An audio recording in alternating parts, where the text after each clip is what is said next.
রহমানির রহিম। সম্মানিত সভাপতি, সম্মানিত অনেকের নাম বলা দরকার, কিন্তু যেহেতু আমার একটু তাড়া আছে, কারণ হসপিটালে আমার একটা পরীক্ষা হবে আজকে আর কি। সেই পরীক্ষার মধ্যে আপনার 12টার মধ্যে যা থাকার কথা ওখানে, তো এখানে আমার সরকার সারা বাংলাদেশের সিটি কর্পোরেশন এবং জেলাগুলির মধ্যে এই কর্মসূচিগুলি পালন হয়েছে। তো নারায়ণগঞ্জ সিটি কর্পোরেশনের সেটা একটা বিশাল র্যালির মাধ্যমে এই ডেঙ্গু এবং চিকুনগুনিয়া সম্পর্কে জনসচেতনতা বৃদ্ধির জন্য আমরা সেই র্যালিটি করেছি, যেই জন্য আমার একটু আসতেও দেরি হয়েছে। তো যাই হোক, আমি আজকে আপনাদের একটা কথা বলতে চাই যে আজকে এখানে যেই জন্য এসেছেন সেটা একটা মৌলিক দাবি আপনাদের, এবং বাংলাদেশের সংবিধান অনুযায়ী এই সব সেবাগুলি সকল সিটি কর্পোরেশনের থেকে পাওয়ার অধিকার আপনারা রাখেন। আমি একজন সহনশীল ব্যক্তি। আমি কোনো যেটা ন্যায় যদি একটা নিম্ন শ্রেণীর থেকেও আসে, কথা দেখাচ্ছি, সেটাও আমি যদি তার কথাটা ন্যায় নীতি সম্পন্ন এবং যুক্তিসঙ্গত আইনসঙ্গত হয়, সেটা মেনে নেওয়ার মন মানসিকতা আমার মধ্যে আছে। এবং ভবিষ্যতেও আপনি দেখবেন না যে আমি কোনো বিষয় নিয়ে একগুঁয়েমি করেছি। আমি শুধু কিছু কাজ আছে যেটা আমি কোনো ব্যক্তিগত সিটি কর্পোরেশনকে কারো ব্যক্তিগত বিষয় নিয়ে আমি কাজ করি না, আমি সমষ্টিগত বিষয় নিয়ে কাজ করি, সমাজকে নিয়ে। এবং আমি যদি বলি যে একজন গ্রাহকের জন্য আমি 300 গজ পানির লাইন নিলাম, সেটা আমি করব না। আমি করব যেখানে আপনার অন্তত 20 জন গ্রাহক আছে, সেখানে আমি এই পাইপগুলি টানবো। তো যাই হোক, আজকে আপনাদের যেই সমস্যা, পানির সমস্যা, সেই পানির সমস্যার জন্য আপনারা যে কষ্ট ভোগ করছেন, অনেকে পানি পাচ্ছেন না, যে তার জন্য আমি নারায়ণগঞ্জ সিটি কর্পোরেশনের পক্ষ থেকে, নারায়ণগঞ্জ সিটি কর্পোরেশনের প্রশাসক হিসাবে আপনাদের প্রতি গভীর দুঃখ প্রকাশ করছি। আপনাদের কাছে এটার জন্য ক্ষমা প্রার্থনা করছি।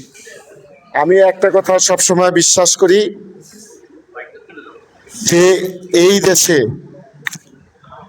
এই নারায়ণগঞ্জ একটা পুরান সিটি কর্পোরেশন, কিন্তু এই পৌরসভা ছিল, সেখানে পানির পাইপগুলি লোহার পাইপ, যেটা আমরা পর্যালোচনা করে দেখেছি, লোহার পাইপ। এই লোহার পাইপ আপনার 40 বছর আগে লাগানো হয়েছে, যার কারণে সেই পাইপগুলি আপনার প্রায় ধ্বংসপ্রাপ্ত।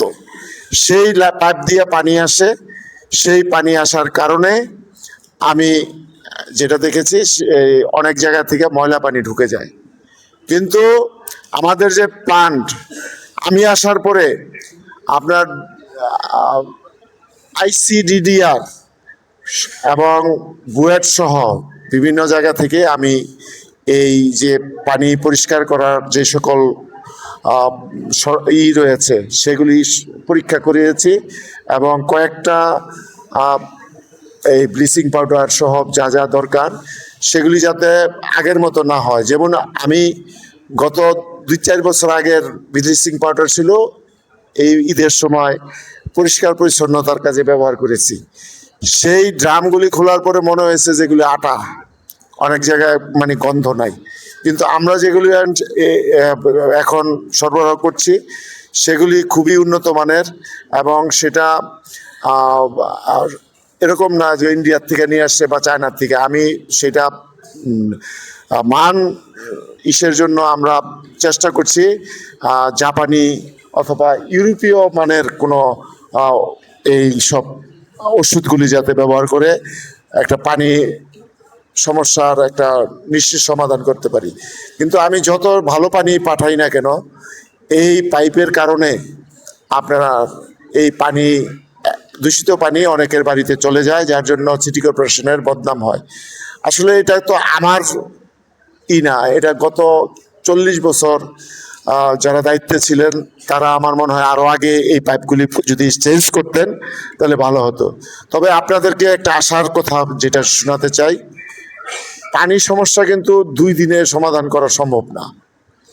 পানির সমস্যা, ছোট ছোট সমস্যাগুলি সমাধান করা সম্ভব, কিন্তু এই পানি যাতে নারায়ণগঞ্জে সুষ্ঠুভাবে নারায়ণগঞ্জের মানুষ পায়, সেটার জন্য ইতিপূর্বে একটা প্রজেক্ট জাইকার মাধ্যমে গ্রহণ করা হয়েছে, যেটা আপনার 1696 কোটি টাকা।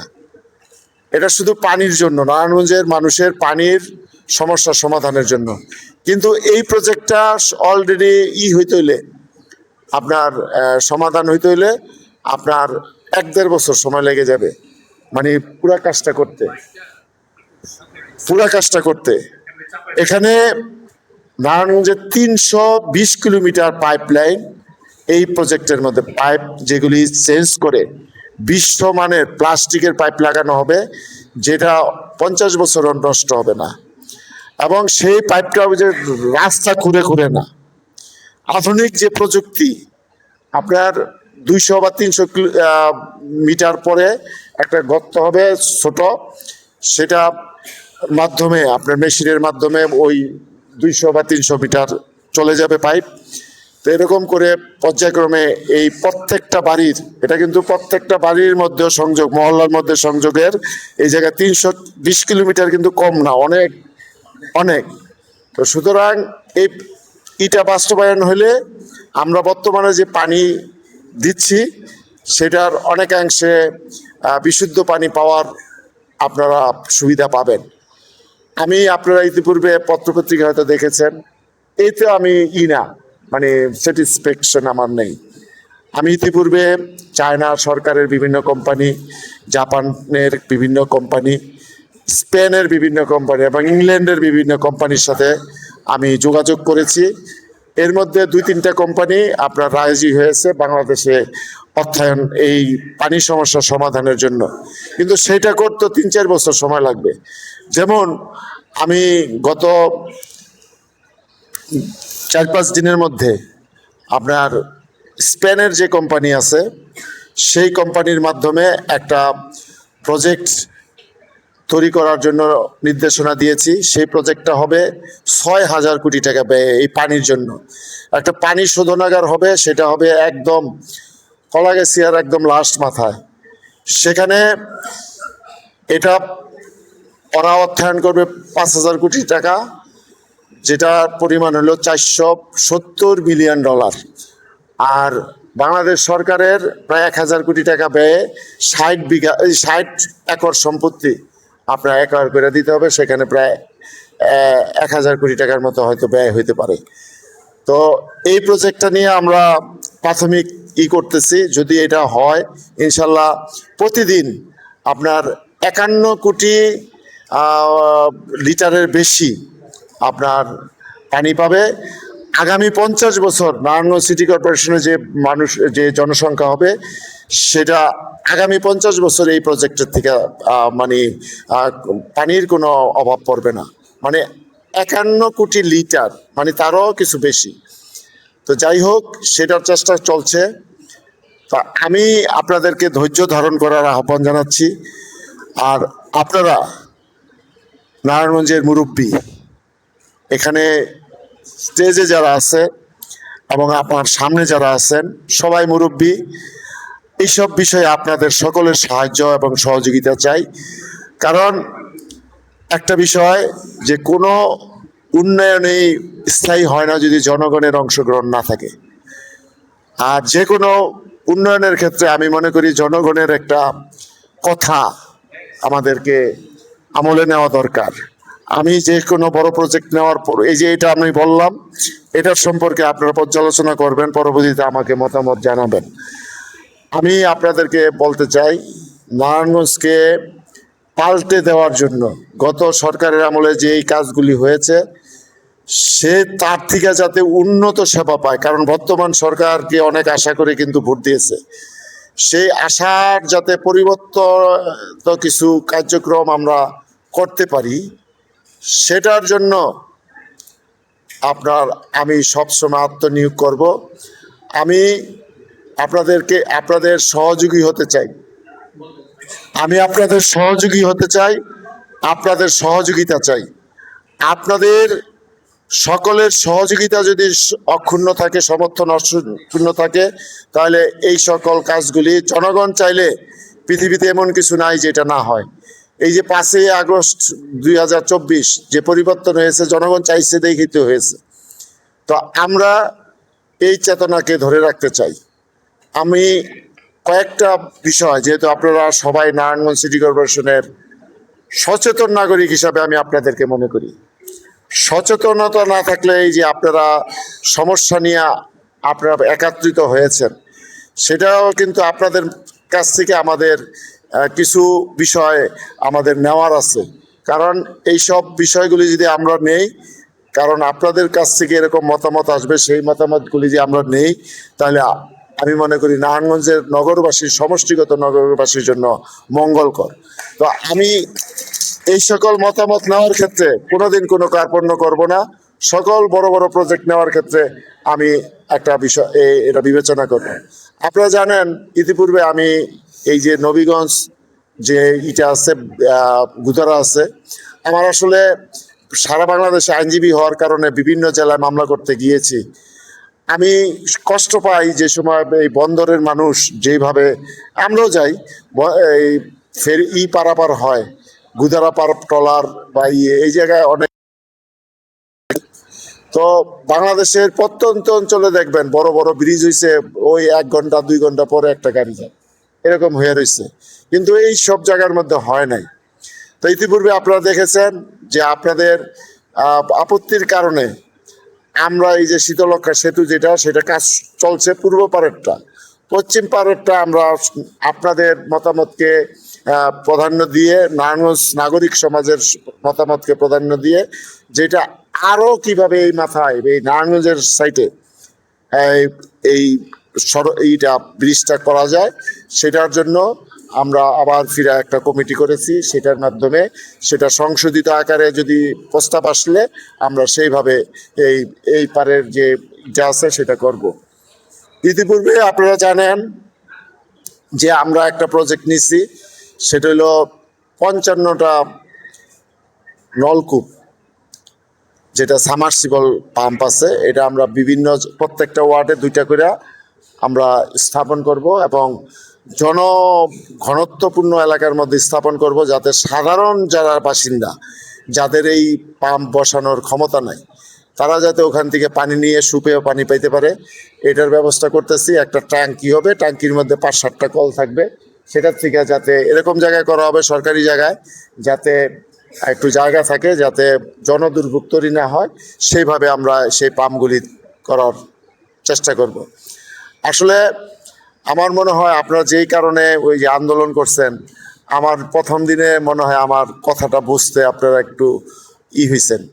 আমি কিন্তু বলেছি যে আপনাদের স্বার্থে যে যার ইচ্ছা সে করবেন, 5,000 টাকা দিয়ে আপনারা এটা করবেন, আর বছরে শুধু আপনার কোনো মাসিক বা বিল দিতে হবে না, 100 টাকা দিবেন।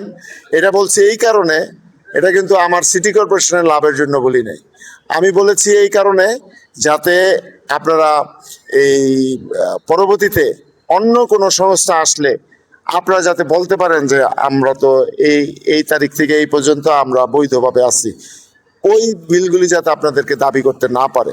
তো সুতরাং তারপরেও আমার কথা ন্যায্যতা, এটা আপনাদের মতামতের উপরে নির্ভর করে। আমি বলতে চাই, এই আপনারা যে মতামত ব্যক্ত করেছেন, আমি সেই মতামতের প্রতি কিন্তু শ্রদ্ধা রেখেই আমি সেই বিষয়টা আমি বাতিল করেছি। এখন পরবর্তীতে সরকার এই নারায়ণগঞ্জে, আপনারা জানেন যে নারায়ণগঞ্জের অনেক অব্যবস্থাপনা আছে। এই যে আমরা বিভিন্ন বিল্ডিং করি, এই যে দেখেন সামনে একটা বড় মার্কেট, সেই মার্কেটের নিচতলা যেটা গ্রাউন্ড ফ্লোরে, সেটা থাকবে গাড়ির জন্য। সেখানে গিয়ে দেখলাম মোবাইল মার্কেট, তারপরে আপনার মিনা বাজার, এরকম করে রাখছে, যেগুলি সম্পূর্ণ অবৈধ। কারণ তাদের কাছে অনেক কাস্টমার আসে যারা গাড়ি নিয়ে আসে, সেই গাড়িগুলি কোথায় থাকবে? রাস্তার মধ্যে থাকলে তো যানজটের সৃষ্টি হবে। সেই যানজট সৃষ্টির পিছনে এই যে রাস্তার পাশে যে সকল বাড়িগুলো আছে সেগুলির মধ্যে মার্কেটগুলি আছে সেগুলির মধ্যে মানে নাই, গ্রাউন্ড ফ্লোর নাই। তো এটা আমরা সমাধান করার হাত দিচ্ছি। বিশেষ করে নারায়ণগঞ্জের দ্বিতীয় একটা বৃহত্তর সমস্যা হলো যানজট। এই যানজটটার জন্য আমি মনে করি মূলত দায়ী হলো ওই যে 3 চাকার অটো। সেই অটো আপনারা জানেন যে নারায়ণগঞ্জ সিটি কর্পোরেশনের তুলনায় ঢাকা দক্ষিণ এবং উত্তর 30টার সমান, 30টা নারায়ণগঞ্জ সিটি কর্পোরেশনের সমান সেই দুইটা। সেখানে নারায়ণগঞ্জ সিটি কর্পোরেশন 17,900 রিক্সা আর অটো রিক্সার পারমিশন দিয়েছে, অথচ ওই ঢাকাতে এত বড় 30টার সমান ঢাকা, সেখানে মাত্র 2 সিটি কর্পোরেশনে 10,000 করে 20,000 আপনার দিয়েছে। তা আমরা এটার মধ্যে দেখেছি অনেক পর্যালোচনা করে আমরা যেটা দেখেছি সেটা অনেক ধরনের স্বজনপ্রীতি দুর্নীতি হয়েছে। সেটা থেকে রক্ষার জন্য আমাদের মাসুম ভাই একটু আগে তার বক্তব্যে বলেছেন যে কালকে আমরা একটা দিয়েছি, মানে কি বলে, একটা চিঠি দিয়েছি ও একটা মিটিংয়ের জন্য। সেই 3 চাকার যে অটো সেটাকে কিভাবে নিয়ন্ত্রণ করা যায় এটা আমরা একটা বের করেছি, এই যে ডিজিটাল যে পিছনে যে লাগানো হয়, প্লেট লাগানো হয় এবং ড্রাইভারের একটা কার্ড থাকবে। সেই ক্ষেত্রে আমি সেই ডিজিটাল কার্ডটা এরকম যে আমাদের একটা যন্ত্র থাকবে ইসেদের সামনে যে সিটি কর্পোরেশনের আছে কিনা, ওর সঠিক 18,900 দিছে গত সময়ে। আপনার এখন মনে হয় এই বিভিন্ন ভুয়া প্লেট লাগাইয়া মনে হয় 30, 40, 50,000 হয়ে গেছে। তো সেটা থেকে পরিত্রাণের জন্য আমি অনেকগুলো এই ছাপিয়েছি এবং সেটা বাস্তবায়নের দায়িত্ব আমি নেই। সেটা বাস্তবায়নের দায়িত্ব আমরা একটা কমিটি করে দিয়েছি। কমিটি কাদের নিয়ে করেছি? যারা এই শহরের বিভিন্ন বিষয়ে এই যে যেমন যানজট নিরসনের জন্য যারা দাবি তোলেন, যুক্তি তুলে ধরেন, যেগুলি সত্যিকার অর্থে ন্যায়সঙ্গত যুক্তি তুলে ধরেন, সেই যুক্তির প্রেক্ষিতে আমরা সবাইকে তো আর কমিটিতে রাখা যায় না। আমরা 11 সদস্যের বা 15 সদস্যের একটা কমিটি করেছি। সেই কমিটির মধ্যে সুশীল সমাজ, নাগরিক সমাজের থেকে প্রতিনিধিরা রয়েছেন। সেখানে ডিসির প্রতিনিধি, পুলিশ সুপারের প্রতিনিধি এবং আমাদের টাউন প্ল্যানারকে আহ্বায়ক করে সেখানে এই কমিটিটা করা হয়েছে। আমি সম্পূর্ণরূপে তাদের উপরে দায়িত্ব ছাড়বো যে তারা একটার বেশি কাউকে দেওয়া হবে না, মানে এই প্লেট দেওয়া হবে না, সেটা নিশ্চিত করা এই কমিটির দায়িত্ব। এবং তারাই এগুলি নির্ণয় কইরা তারা এটা দিবেন। সিটি কর্পোরেশন তাদের কাজে কোনো হস্তক্ষেপ করবে না, যাতে স্বাধীনভাবে। আমার কথাটা হলো সব আমার মাথায় নিব কেন? আমি যদি তাদের মাধ্যমে একটা ভালো সেবা পাইতে পারে নারায়ণগঞ্জে এবং যদি হয় নারায়ণগঞ্জ যানজট মুক্ত হয়, সেটা আমাদের জন্য সকলের জন্য কল্যাণকর হবে এবং নাগরিক সুবিধাটা আমরা মনে করি যে আরো দোরগোড়ায় পৌঁছে যাবে। আপনারা এটা অচিরেই আমরা কিছু ওই যে পাপ নিয়োগ করব, এটা সমাপ্ত হওয়ার পরে, যাতে বাইরের কোনো অটো নারায়ণগঞ্জ শহরে ঢুকতে না পারে, প্লেট ছাড়া কোনো অটো নারায়ণগঞ্জ শহরে ঢুকতে না পারে। এটা করতে পারলে আপনি দেখবেন নারায়ণগঞ্জ শহরে কোনো যানজট থাকবে না। তারপরে আমরা চেষ্টা করব আপনাদের মাধ্যমে কোনো কোম্পানি করে এই নারায়ণগঞ্জে একটা সিটি সার্ভিস ছোট ছোট বাস দিয়ে যদি করা যায়, যেটা আমি চিন্তা করেছি যে বাপ্পি সড়ক থেকে ওই যে ডিসি অফিস আর এদিক দেওয়া পঞ্চবটি, এখানে এই গাড়িটা যে সময় চলবে সেই সময় শুধু ভাড়া থাকবে 10 টাকা। মানে যেখান থেকে উঠবে যেখানেই নামুক, বাপি চত্বর থেকে যদি আইসা 2 নম্বর গেট নামে 10 টাকা, চাষারা নামলে 10 টাকা, বা ডিসি অফিসে নামলেও 10 টাকা। এটা কেন? এটা করতে হবে আমাদের নাগরিকদের স্বার্থে। কারণ নাগরিকরা তো যদি এখানে কিছু, কারণ যানজট এবং এই অতি ভাড়ার কারণে তাদের পকেট থেকে অনেক পয়সা কমে যায়, এটা আমরা করার চেষ্টা করতেছি। এটা ইনশাল্লাহ যদি যে কমিটি করে দিয়েছি, মাসুম ভাইও আছে, রফিউর রাব্বি সাহেব আছেন, এরকম প্রেস ক্লাবের সাধারণ সম্পাদকটি আছেন, এরকম আমি আরো যারা এইসব নিয়ে কাজ করেন, যারা এই নারায়ণগঞ্জকে নিয়ে কাজ করেন, আমি তাদের হাতে ছেড়ে দেব। আমরা মনে করি যে তারা ন্যায় নীতি সহকারে কারো কথা না শুনে, আমি জানি আমার এই মাসুম ভাইয়ের প্রতি আস্থা আছে, এই কারণে আস্থা আছে। আমি আওয়ামী লীগের আমলে 2023 সনে মনে ফেব্রুয়ারি মাসে নারায়ণগঞ্জ সিটি কর্পোরেশনের আইনজীবী সমিতি নির্বাচন হয়েছে, ওখানে প্রধান নির্বাচন কমিশনার মাসুম ভাই ছিলেন। সেখানে সেই নির্বাচনে যে আমি একজন স্বতন্ত্র প্রার্থী ছিলাম, যেটা বাংলাদেশের ইতিহাসে হয় নাই, তার দৃঢ়তার কারণে একটা সুস্থ নির্বাচন হয়েছে। সেখানে আমি স্বতন্ত্র হিসাবে আওয়ামী লীগ এবং আমার দলকে পরাজিত করে আমি পাশ করেছিলাম। তো এটা কিন্তু আমি মনে করি মাসুম ভাইয়ের একটা আমার কাছে একটা পরীক্ষা ছিল, এবং সেই পরীক্ষায় সে 100% মার্ক পাইয়া বিজয়ী হয়েছেন। আমি আরেকটা বিষয় আপনাদেরকে বলতে চাই যে এখন এই যে গত 2 দিন আগে 3 দিন আগে দেখলেন অনেক মায়েরা বা বাবারা আপনার শেষ জীবনটা খুব কষ্টে কাটে, সন্তানরা দেখে না। নারায়ণগঞ্জে কিন্তু ওরকম সরকারিভাবে কোনো বৃদ্ধ নিবাস নাই।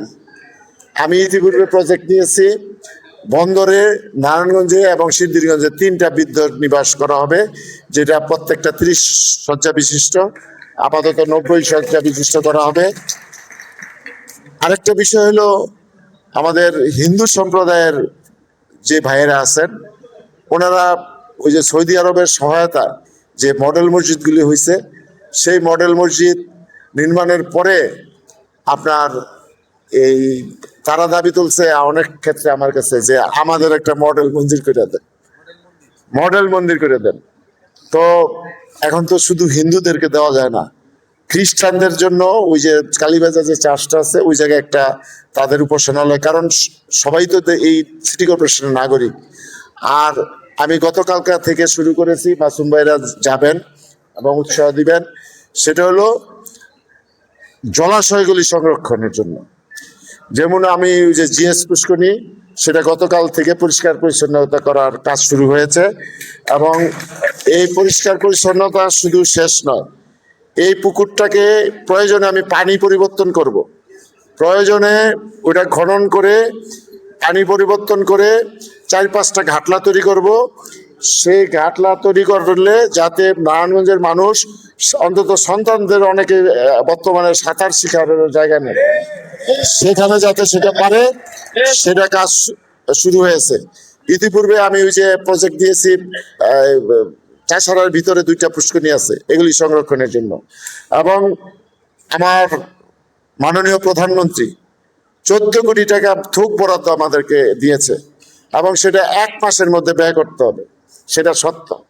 সেই সত্য অনুসারে আমরা এই খালগুলি খনন করার, এবং খাল খনন করে প্রত্যেক পারে 2 পারে কোনো একটা খালের মধ্যে পুরোটা আমি নারকেল গাছ লাগাবো, এবং সেই গাছ যাতে লাগানোর জন্য লাগানো না, টেকসই যেতে হয়, যাতে 100 গাছ লাগালে অন্তত 95টা বেঁচে থাকে, সেই ব্যবস্থা করব। এবং নারায়ণগঞ্জ সিটি কর্পোরেশন ইতিপূর্বে 31টা খাল খনন করার, এবং এই খালগুলির 2 পাশে যেমন একটা মধ্যে লাগাবো নারকেল গাছ, একটা তাল গাছ, যেগুলি বড় হইলে এক সময় অত্যন্ত দৃষ্টিনন্দন হবে। একটার মধ্যে থাকবে, একটা খালের পাড়ে শুধু থাকবে কৃষ্ণচূড়া গাছ, আরেকটার মধ্যে থাকবে ফলস কোনো গাছ, আরেকটার মধ্যে থাকবে ঔষধি কোনো গাছ। এরকম কইরা আমি নারায়ণগঞ্জকে সবুজায়ন করতে চাই। আজকে যে ডেঙ্গুর যে প্রোগ্রামটা হলো, এই প্রোগ্রামটা কিন্তু অত্যন্ত গুরুত্বপূর্ণ। আপনার আমি 24 তারিখে আমাকে প্রশাসক হিসাবে ফেব্রুয়ারি মাসের দেওয়া হয়েছে। সেখানে প্রধানমন্ত্রীর সামনে আমাদের ওই দিন 6 জনকে দেওয়া হয়েছিল। এই 6 জনকে উনি আধা ঘন্টা বলেছে, তার মধ্যে উনি আমাদের মাননীয় প্রধানমন্ত্রী যেটা চায় সেটা হলো নারায়ণগঞ্জ একটি পরিচ্ছন্ন নগরীতে পরিণত হবে, মানে সকল সিটি কর্পোরেশনগুলি পরিচ্ছন্ন নগরীতে পরিণত হতে হবে। আমরা গতকাল থেকে যেমন যে সকল জায়গার মধ্যে কচুরি পানা আছে আছে সেগুলি আমরা পরিষ্কার পরিচ্ছন্নতা শুরু করেছি। যার বাড়ির আঙ্গিনা তারা পরিষ্কার রাখবেন, তার ঘর পরিষ্কার রাখবেন। একটা কথা জেনে রাখবেন, এই ডেঙ্গু কিন্তু সামনে নারায়ণগঞ্জে এই বছর যে ইটা আসছে সেটা কিন্তু খুবই মারাত্মক, অনেক ক্যাজুয়ালিটি ঘটতে পারে। সুতরাং আমরা এখন থেকে আমরা সেই ব্যাপারে সচেতন হব এবং সেই সচেতনতার জন্য আপনাদেরকে আহ্বান জানাবো। আপনারা আপনাদের আশেপাশে যারা আছে সবার বাড়ির আঙ্গিনা, এই যে ঘরের কমোড 3 দিনের মধ্যে না করলে কিন্তু ওখানে জন্মায় যায়। সুতরাং প্রতিদিন যাতে একবার করে অন্তত ফ্লাশ হয়। এই যে সবচেয়ে বেশি হয় হলো যে নারকেলের বা ডাবের যে ইটা আছে সেটার মধ্যে বৃষ্টি হলে পানি জমে, সেটার মধ্যে এই মশার বেশি উৎপন্ন হয়। আমরা আপনাদেরকে নিয়ে আমরা নারায়ণগঞ্জের ডেঙ্গু এবং চিকুনগুনিয়া মশার উৎপত্তি স্থলগুলি ধ্বংস করার জন্য সচেষ্ট রয়েছি। ইতিপূর্বে পুকুর,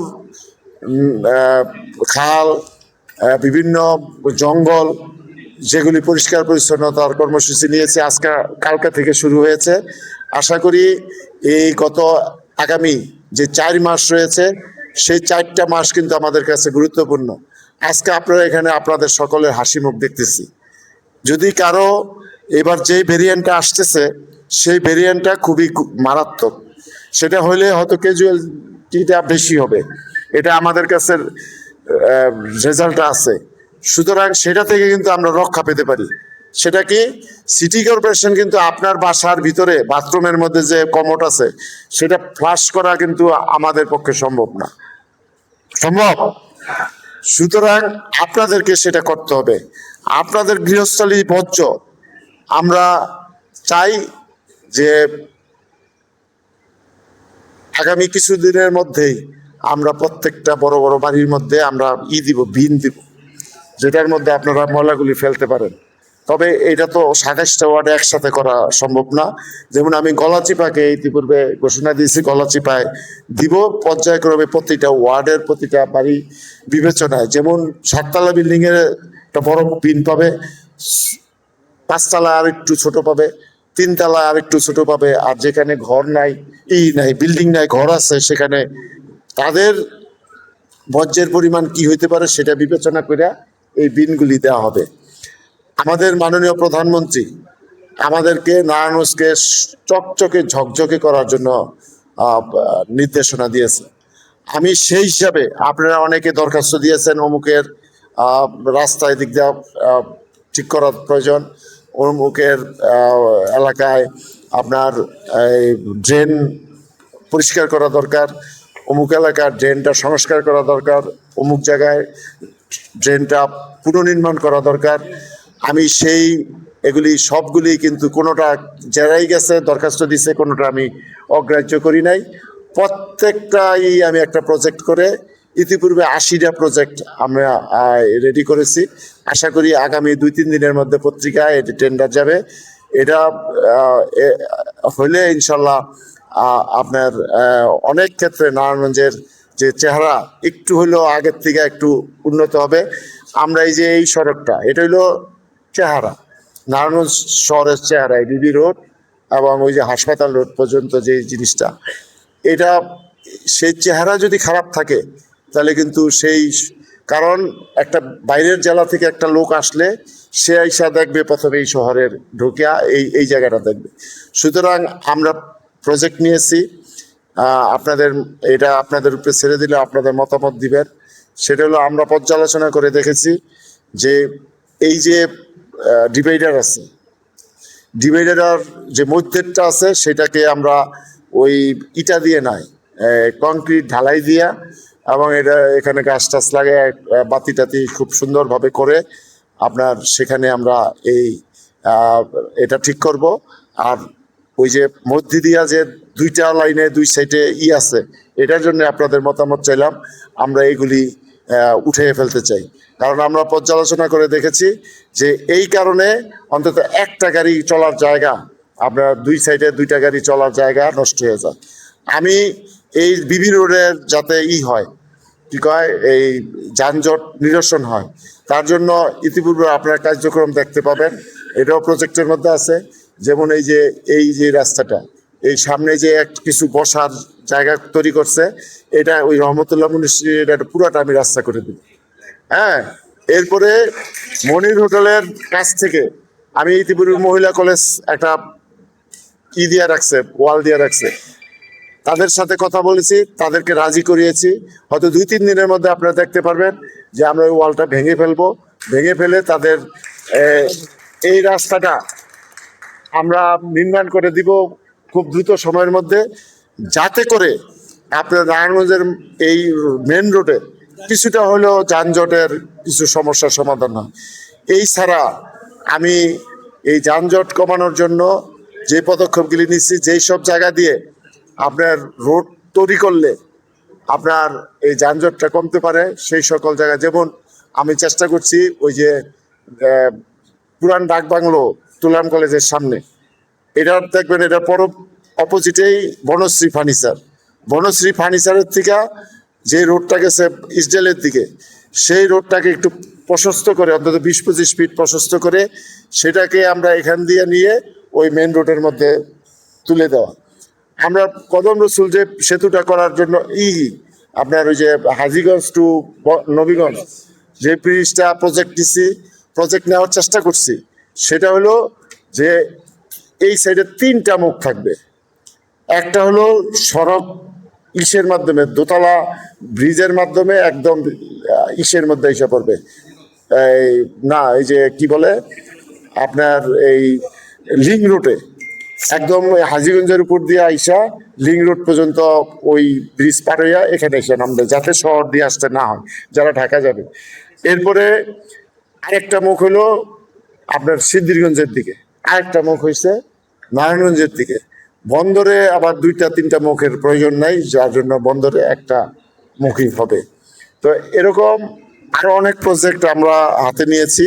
তো আশা করি আগামী যে প্রধানমন্ত্রী যে 180 দিনের যে কর্মসূচি দিয়েছে, সেটা প্রায় 100 দিন ইতিপূর্বে অতিবাহিত হয়েছে। তো আমরা সরকারি কাজ করতে গেলে আপনার তো নিজের পকেটের টাকা না, করতে গেলে কিছু প্রসিডিউর আছে, সেই প্রসিডিউরে কিন্তু সময় নষ্ট হয়। যেমন আমি যে দিব, টেন্ডার দিব, টেন্ডার কতদিনের মধ্যে আবেদন করতে হবে, একটা টাইম আছে, সরকারি নিয়ম, ওই টাইমটা দিতে হবে। বাছাইয়ের জন্য একটা টাইম আছে। সুতরাং এই সব কারণে অনেক সময় শেষ হয়ে যায়। যেমন আপনারা দেখেছেন যে এই যে সবচেয়ে বেশি কষ্ট করতেছেন এই বিবি রোডের মধ্যে বা মাঝরাইল যাইতে যে গলাচিপা রোডটা, এগুলি কিন্তু ইতিপূর্বে কিছু কাজ সমাপ্ত হয়েছে, কিছু কাজ চলতেছে। এই যে ঠিকাদার আছে, ঠিকাদারকে যে টাইম দেওয়া হয়েছিল, সেই টাইম কিন্তু ইতিপূর্বে অতিবাহিত হয়েছে এবং আগের প্রশাসকের আমলে অতিবাহিত হয়েছে। কিন্তু আমি আইসা সেই ইসেদের দায় খাইয়া আমি পুলিশে দিতে চাইছি, যাতে প্রপার টাইমের মধ্যে শেষ করে। কিন্তু আমাদের কিছু আছে, জেলে যেতে চায় কিন্তু এই কাজ নিয়ে গড়িমসি করে। আমি চেষ্টা করছি যাতে এই কাজগুলি দ্রুত শেষ হয়। ওই যে শায়েস্তা খান রোড যেটা আছে, সেটা আশা করি 2-3 বা 5-7 দিনের মধ্যে সমাপ্ত হবে এর কাজটা, কার্পেটিং এর কাজ। এরপরে এই রোডের কার্পেটিং কাজ শুরু হবে। তো আশা করি আগামীতে আপনাদের এই চলার ক্ষেত্রে যে কর্মঘণ্টা নষ্ট হইতো, সেই কর্মঘণ্টা হিসাব করে আপনার সারা বাংলাদেশে যে কর্মঘণ্টা এই যানজটের কারণে হয়, সেটাও কিন্তু এই বর্তমান সরকার নির্ধারণ করেছে। সেটা কি প্রতি বছর আপনার 3,00,000 কোটি টাকার উপরে 3,34,000 কর্মঘণ্টা নষ্ট হয়। সেই হিসাবে প্রায় আপনার লাখ কোটি টাকার উপরে আপনার অপচয় হয়। সেটা যাতে না হতে পারে, সেটার জন্য আমরা চেষ্টা করছি। আশা করি আপনাদের সহযোগিতা যদি থাকে, আপনাদের সকলের সহযোগিতা থাকে, তো তো আমরা সেই সহযোগিতা নিয়ে এই সকল কাজগুলি যদি সমাপ্ত করতে পারি ইনশাল্লাহ সমাধান হবে। আর পানির সমস্যাটার জন্য আপনারা সবাই দোয়া করবেন, যাতে ওই যে 5,000 বা 6,000 কোটি টাকার যে এটা যাতে সরকার অনুমোদন করে, তাহলেই কিন্তু আমরা করতে পারবো। আর সর্বশেষ একটা কথা বলে যাই, সেটা হলো আমরা চিকিৎসার ক্ষেত্রে অনেক পিছিয়েছি নারায়ণগঞ্জের মানুষ। সেই চিকিৎসাটা যাতে পায়, সেই চিকিৎসার জন্য আমি ইতিপূর্বে আজকে আমি ডিউ লেটার পাঠাইছি আমার মন্ত্রণালয়ে, কারণ আমি একটা দাতা সংস্থাকে রেডি করেছি। স্পেন আমাদের এখানে 1,000 শয্যার সর্বাধুনিক একটা হসপিটাল করতে চায়। যদি সরকার সেটা অনুমোদন দেয় ইনশাল্লাহ এটা অবশ্যই দিবে, যেহেতু আমি ডিউ লেটার পাঠাইছি, ইনশাল্লাহ দিবে। এটা হইলে নারায়ণগঞ্জের চিকিৎসা ব্যবস্থা আমরা মনে করি উন্নত হবে। এই উন্নত হইলেই আমরা মনে করি আমাদের সফলতা, জনগণের সফলতা। একটা বিষয়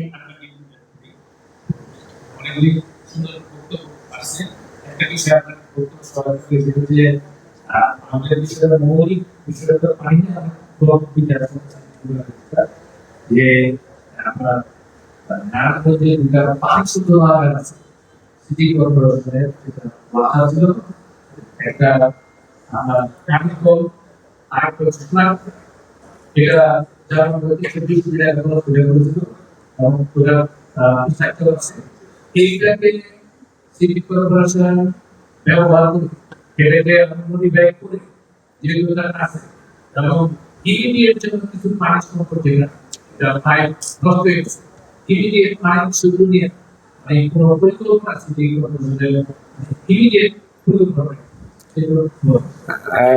আপনারা জানেন ইতিপূর্বে এই পানি সমস্যার সমাধানের জন্য যেমন প্রতিদিন 100-200 ফোন আসে আমার, যে ভাই এই জায়গায়, কারণ আমার ভাই হিসাবে ডাকে, ভাই অমুক জায়গায় এই যে এটা জ্বলে গেছে, নষ্ট হয়ে গেছে।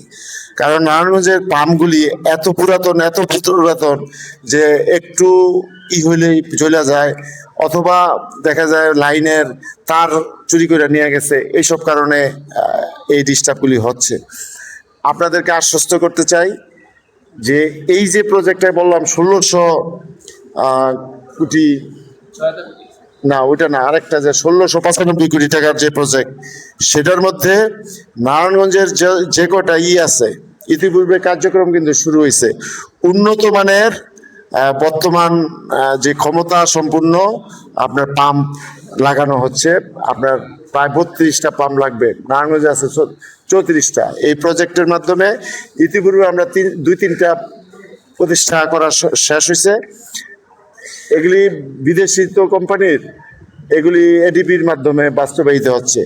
যেমন প্রথম তারা দেখবে আমাদের দিয়েছে 9টা, এরপরে দিবে 11টা, এরপরে দিবে 10টা, মানে এইভাবে ওনার হ্যাঁ শোধনাগারগুলি আমি নিজে পরিদর্শন করছি।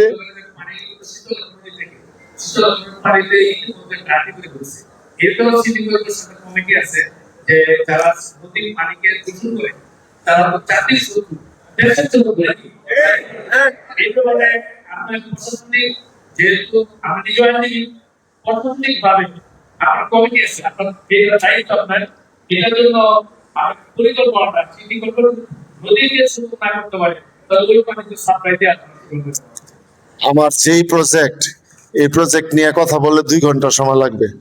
আমি ইতিপূর্বে চায়না এবং ইসের সাথে কথা বলেছি, তারা জাপানের জাইকার সাথে এবং এডিপির সাথে, বিশ্ব ব্যাংকের সাথে কথা বলেছি।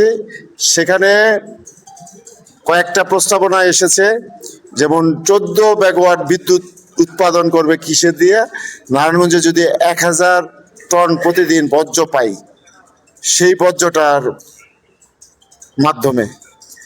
আমাদের আরেকটা প্রজেক্ট হইতেছে, যেমন আপনারা বিবেচনা করবেন যে আপনারা যে বর্জ্য 2 ধরনের, একটা হলো গৃহস্থালী বর্জ্য, আর একটা যেটা আমরা বাথরুম তৈরি করি, এরপর বাথরুমের মধ্যে বিল্ডিং এর মধ্যে করি, কি বলে এই যে ট্যাঙ্কি করি, সেটার মধ্যে জমা হয়। আমরা এটার থেকে আমরা চেষ্টা করতেছি এবং খুবই দ্রুত গতিতে চেষ্টা করতেছি যে এইটারও একটা প্রজেক্ট তৈরি করে আপনার ওই যে মেশিন আছে না, গাড়ি আছে না, গাড়িতে আইসা ওই ইসের থেকে ওই যে কি বলে, হ্যাঁ, ট্যাঙ্কির থেকে ওই ময়লাটা নিয়ে যাবে এবং ওইটা ইসের মধ্যে যাবে, যে বর্জ্য ব্যবস্থাপনার যে ইটা থাকবে যেটা থেকে বিদ্যুৎ উৎপাদন হবে সেখানে যাবে, সেখানে সেটা রিসাইক্লিং করে আপনার বিদ্যুৎ উৎপাদন হবে। এইটা করতে পারলে, এটা আমরা চেষ্টা করতেছি, এটা করতে পারলে এই যে শীতলক্ষা এটা কই যায়, আপনার কই যায়, আপনার আমরা যে ময়লা পানি ফালাই, ময়লা ফালাই, এই যে শারীরিক বর্জ্যগুলি, সেই বর্জ্যগুলি কোথায় যায়? এই শীতলক্ষায় যায়। তো শীতলক্ষায় যদি আমরা এর আগেই এটা অপসারণ করতে পারি তাহলে তো, কারণ এটা নিয়ে কিন্তু বিশ্বব্যাপী আপনার এই যে নদী দূষণের একটা কারণ হলো এই ইটা। এরপরে আপনারা যেটা বলছেন, ইতিপূর্বে সরকার ভর্তুকি দিয়ে ওই যে ইটিপি মানে ওই যে প্লান্ট, সেটা এখন এরকম সস্তায় আসছে, নিয়ে আসছে এই সরকার আনতেছে, সেটা হলো সর্বোচ্চ একটা ছোট ফ্যাক্টরিতে 5 লাখ টাকা একটা ইটিপি, হ্যাঁ, কেমিক্যাল বর্জ্য যেটা, সেটা একটা ছোট কারখানায় আপনার এই 5 লাখ টাকায় এই যন্ত্রটা পাবে। আবার একটু বড় কারখানা হলে 20 লাখ, 15 লাখ, 10 লাখ, এরকম মানে ধারণ ক্ষমতা অনুযায়ী। তো এগুলি আমরা মনে করেন কেমিক্যালটাও করব, কিন্তু সেটার আগে আমরা চেষ্টা করতেছি যদি ওই যে মানব বর্জ্য যেটা, সেই বর্জ্যটা যদি আমরা প্রত্যেকের বাড়ির এই ট্যাঙ্ক, সেফটি ট্যাঙ্কির থেকে আমরা নিয়ে যেতে পারি এবং সেটা দিয়ে আরো বিদ্যুৎ উৎপাদন করতে পারি, সেটার জন্য কিন্তু আমরা অলরেডি কাজ শুরু করেছি। আশা করি এটা সমাপ্ত হবে। আর একটা বিষয় হলো এই যে আপনারা পুরো শহরের মধ্যে দেখেন বাতি, আমি এক মাসের মধ্যে এই বাতিগুলির ব্যবস্থা করে দিতেছি সিটি কর্পোরেশন থেকে। এবং আরেকটা বিষয় আপনারা দেখবেন যে আরেকটা প্রজেক্ট আমরা নিচ্ছি, সেটা হলো বগুড়ায় হয়েছে, হয়তো ফেসবুকে আপনারা অনেকে দেখছেন বা দেখেন নাই। সেটা হলো 3টা কসাইখানা করতেছি এবং সেটা বিশ্বের সর্বাধুনিক কসাইখানা। একটা আনাম গরু নিয়ে মেশিনটার মধ্যে দিবেন, আপনার সেই মেশিনটা এরকম একটা মাংসের টুকরো হবে কোনো দিক দিয়ে, আপনার যতটুক মানে মাংসের টুকরাটা কতটুক চান, হাড্ডিটা কতটুক চান, যা চান সেটাই আসবে এবং কোনো ময়লা থাকবে না। কোনো যে আপনি চর্বি ভিন্ন করতে চান সেটা ভিন্ন হবে। আপনার এই গরুর মধ্যে যে বর্জ্যটা আছে, চামড়াটা আছে, সেটা অন্য জায়গায় চলে যাবে, মানে এত আধুনিক। সেটা আমরা নারায়ণগঞ্জ একটা, সিদ্ধিরগঞ্জ একটা এবং বন্দরে একটা করার জন্য প্রজেক্ট ইতিপূর্বে নেওয়া হয়েছে। এটা করলে আমি মনে করি 10 মিনিটে একটা গরু একদম টুকরা হইয়া একদম আপনি, হ্যাঁ, আপনারা পেয়ে যাবেন এবং সেটার মূল্য খুব বেশি হবে না। আপনারা এই যে কোরবানি দিলেন, এই কোরবানির মধ্যে দেখা গেছে যে একটা 3 লাখ টাকাতে গরু আনলে আমরা 30,000 টাকা নিচের পক্ষে সেরে দিতে হয়েছে, কষারে দিতে হয়েছে। আপনারা সেটা পাবেন মাত্র 1,000 টাকা, 1,000 টাকা।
সংক্ষেপে বলেন, সংক্ষেপে।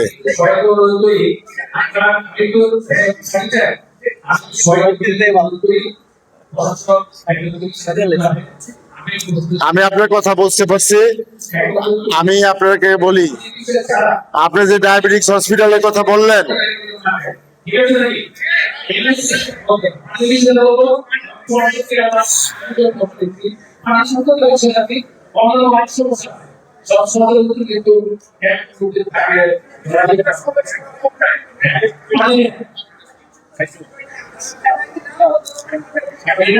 আমি আপনাকে আশ্বস্ত করতে চাই, এই যে পানির ট্যাঙ্কি যে রাস্তা, এটা ইতিপূর্বে টেন্ডারের মধ্যে যাবে, এই 2-1 দিনের মধ্যে যাবে, এটা প্রজেক্ট নেওয়া হয়েছে। হ্যাঁ, আরেকটা ব্যাপার আপনারা আশ্বস্ত করতে চাই, সেটা হলো আপনার যে নাগবাড়ি যে আছে, এটা আমার সিটি কর্পোরেশনে পড়ে নাই, তারপরে আমি প্রজেক্ট নিছি, আমার কিছু দরখাস্ত আসছে। সেটা হলো ওই দিক দিয়ে একটা খাল আছে, বাবুরেল খালে যে পড়ছে, সেই খালটাকে আমি খনন করিয়া এবং পরিষ্কার পরিচ্ছন্ন করে দেব, যাতে আপনাদের পানি জলবদ্ধতার সৃষ্টি না হয়। তো রহমতুল্লাহ মুসলিম ইনস্টিটিউটের আমিও মেম্বার ছিলাম। রাখেন, আমি বলি এটার প্রতি আমারও অনেক মায়া আছে, দয়া আছে। তো আমি চেষ্টা করব আগামীতে এটা কিভাবে করা যায় আপনাদের নিয়ে বৈশা আগে অগ্রাধিকার ভিত্তিতে যেগুলি করা দরকার এগুলি করি, এরপরে আপনারা এগুলি নিয়ে ভাবার অনেক সময় আছে ইনশাল্লাহ। প্রশাসনের একটি কথা আমার বিনীত অনুরোধ, প্রশাসনের নিকট আমার বিনীত অনুরোধ, সেটা হচ্ছে চাষাড়া থেকে খানপুর হাজিগঞ্জ পর্যন্ত যে খালটা তল্লা বড় মসজিদ, খালটাকে আপনি উদ্ধার করলেন, খালটা পরিষ্কার হলো, সেখানে আমাদের নাগরিকদের একটা অধিকার, সেখানে আপনারা খালের দুই পাশে সৌন্দর্য বর্ধন গাছ গাছ, কিন্তু আমরা ইতিমধ্যে দেখতেছি খালের জায়গা যে পরিষ্কার হয়েছে সেখানে আমার দখল হয়ে যাচ্ছে, আবার ঘর বাড়িতে আপনাকে আপনাকে আপনাকে আশ্বস্ত করতে চাই যে আমরা যে খালগুলি খনন করি এগুলি মাটি আমরা ওই পারে রাখি না, আমরা সেগুলি অন্য জায়গায় নিয়ে যাই। তো এই খালটা প্রথম করা হয়েছে, সেই হিসাবে এইটা পারে রাখা হয়েছে। আজকের থেকে নির্দেশ দেওয়া হয়েছে, 5টা ট্রাক কাজ করতেছে। এইগুলি আপনার যেগুলি আমরা উঠাইছিলাম মাটি, এগুলি সব একটা ঈদগাহ তৈরির ক্ষেত্রে চলে যাবে। এবং আপনি যেটা বলতেছেন, জনগণের শক্তি এবং সরকারের শক্তি যদি এক হয়, কোনো দখলদার কোনো কিছু আপনার টিকবে না, এবং এগুলি উচ্ছেদ করা হবে। এবং এবং ওখানে আমি আপনাকে বলি, এই যে হকার করতেছি তাদেরকে সামন দিয়া ছোট ছোট করে দোকান করে দিব, আর পিছন দিয়ে অনেক পরিমাণ জায়গা থাকবে যেটার মধ্যে আপনার সবুজায়ন হবে। এবং আমি তো আপনাকে ইতিপূর্বে বলেছি 50,000 বৃক্ষরোপণ করা হবে। সেই বৃক্ষের মধ্যে আমরা যাতে 95% গাছ বাঁচায় রাখতে পারি, ওই ধরনের ওই যেখানে একটা গাছ লাগাবো ওইটা আবার দিয়া ওই যে পাশের দিয়ে আমরা করব, পানি দেওয়াবো, যাতে করে এগুলি না হয়। যাই হোক, অনেকক্ষণ বক্তব্য দিলাম, আমার সময় নয়, আরো বক্তব্যের বিষয় ছিল, বক্তব্যের সময় নাই, অন্য এক সময় আপনাদের সাথে আরো কথা হবে। আমি শুধু আপনাদের সহযোগিতা চাই, এই সহযোগিতা পেলে আমি মনে করি নারায়ণগঞ্জকে আমরা একটি বসবাস, আমরা নারায়ণগঞ্জটা কিন্তু এখন পুরোপুরি বসবাসযোগ্য না, এটা আমি স্বীকার করছি, বসবাসযোগ্য না। কারণ আমরা আমাদের ক্ষতি আমরাই করছি, আমাদের ক্ষতি আমরাই করছি। আগামীতে যাতে আমরা সচেতন হই এবং এই পরিবেশ দূষণের যে সকল কারণগুলি আছে সেগুলি যাতে আমরা ঠিকমতো করি। আর আপনাদের প্রতি আরেকটা দায়িত্ব রইল, সেটা হলো মশক নিধনের ক্ষেত্রে আমাদের যে কর্মীরা যাবে, তারা যদি ঠিকমতো কাজ না করে আমাকে টেলিফোনের মাধ্যমে আপনারা অভিযোগ জানাবেন, সেটা আমি ব্যবস্থা নিব। তো যাই হোক, আমি আর সময় বাড়াতে চাই না, আমার মনে হয় নামাজের সময় হয়ে যাচ্ছে অথবা এই খাবারের সময় হচ্ছে। তো এখানে অনেক মুরব্বীরা আছেন, সকলের দোয়া কামনা করে এবং সকলের প্রতি কৃতজ্ঞতা জানিয়ে এবং সকলের সাহায্য সহযোগিতা কামনা করে, সার্বিক সহযোগিতা কামনা করে আমার বক্তব্য এখানে শেষ করছি। খোদা হাফেজ, বাংলাদেশ জিন্দাবাদ।